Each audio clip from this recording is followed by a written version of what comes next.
ब्रह्मांड के अनसुलझे रहस्यों की खोज हमेशा से ही वैज्ञानिकों के लिए चुनौती रही है, पर वह अपने लगातार प्रयास और बुद्धि के बल पर असंभव को भी संभव कर देते हैं।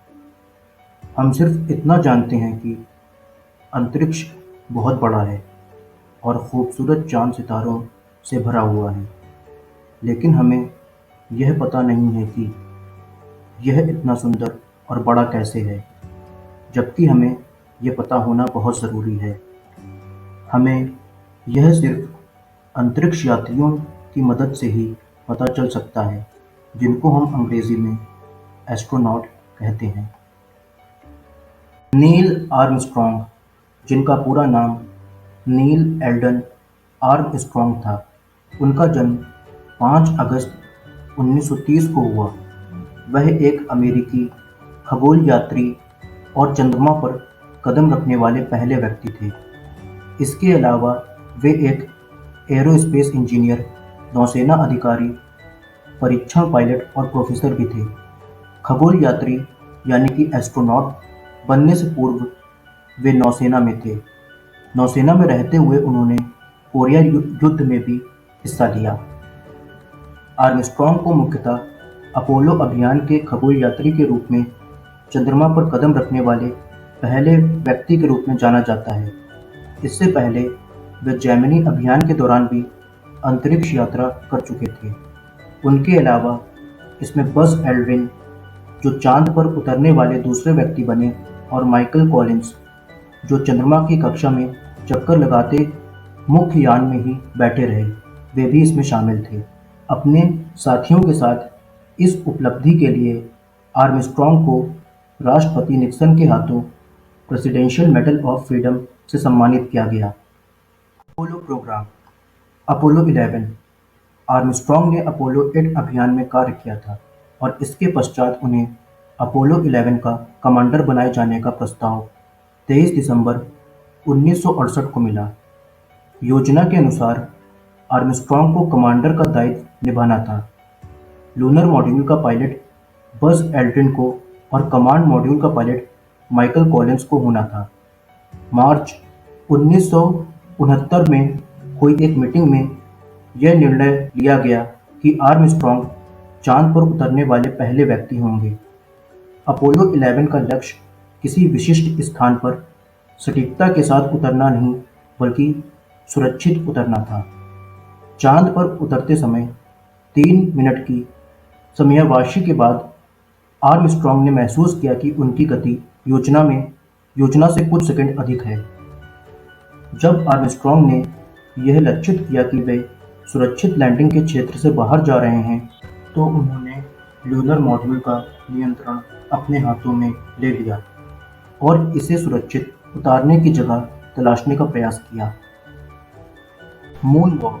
हालांकि नासा की आधिकारिक योजना के मुताबिक चालक दल को चंद्रमा पर उतरने के बाद एक्स्ट्रा व्हीक्यूलर एक्टिविटी यानी कि यान से बाहर की क्रियाओं के पूर्व कुछ देर विश्राम करना था। आर्मस्ट्रॉन्ग ने यह कार्य और पहले करने का अनुरोध किया। एक बार जब एल्ड्रिन और आर्मस्ट्रॉन्ग बाहर जाने के लिए तैयार हो चुके, ईगल वायुदाब मुक्त किया गया और दरवाजे को खोला गया। आर्मस्ट्रॉन्ग सीढ़ी पर उतरे। सीढ़ी पर नीचे खड़े होकर उन्होंने कहा, अब मैं अपोलो लूनर मॉड्यूल से नीचे उतरने वाला हूँ।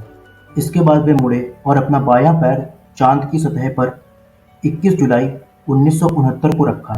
चंद्रमा पर कदम रखने के 20 मिनटों के बाद एल्ड्रिन उतरे और चांद पर कदम रखने वाले दूसरे व्यक्ति बने।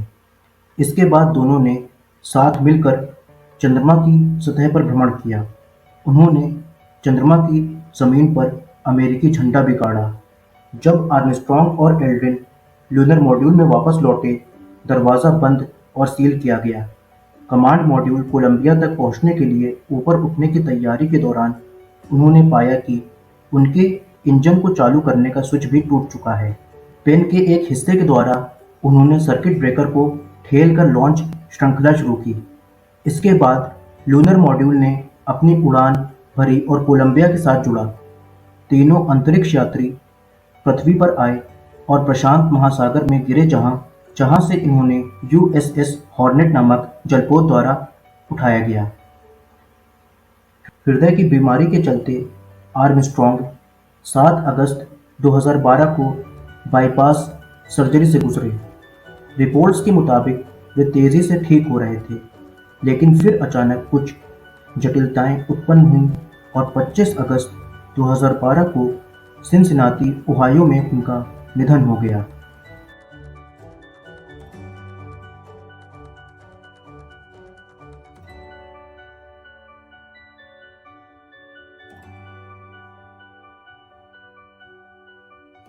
अंतरिक्ष के बारे में कुछ अमेजिंग फैक्ट्स। अंतरिक्ष में गुरुत्वाकर्षण कम होता है, जिसकी वजह से वहां जाने वाले हर व्यक्ति को बहुत कमजोरी आती है। दूसरा, चंद्रमा पर अंतरिक्ष यात्री के पैरों के निशान 1 लाख साल तक रह सकते हैं, क्योंकि चंद्रमा का कोई भी वातावरण नहीं है, इसलिए पैरों के निशान को धीरे धीरे मिटाने के लिए कोई हवा नहीं है। तीसरा, ब्रह्मांड पूरी तरह से मौन है। पृथ्वी पर ध्वनि हवा में कंपन के माध्यम से यात्रा करती है, लेकिन बाहरी अंतरिक्ष में ध्वनि की यात्रा के लिए कोई भी हवा नहीं है। चौथा, आपको जानकर आश्चर्य होगा कि अंतरिक्ष में आप दम घुटने से नहीं बल्कि शरीर के फटने से मारे जाएंगे। इसकी वजह है हवा का दबाव। आपने हमेशा अंतरिक्ष यात्रियों को विशेष रंग का सफ़ेद सूट पहने देखा होगा।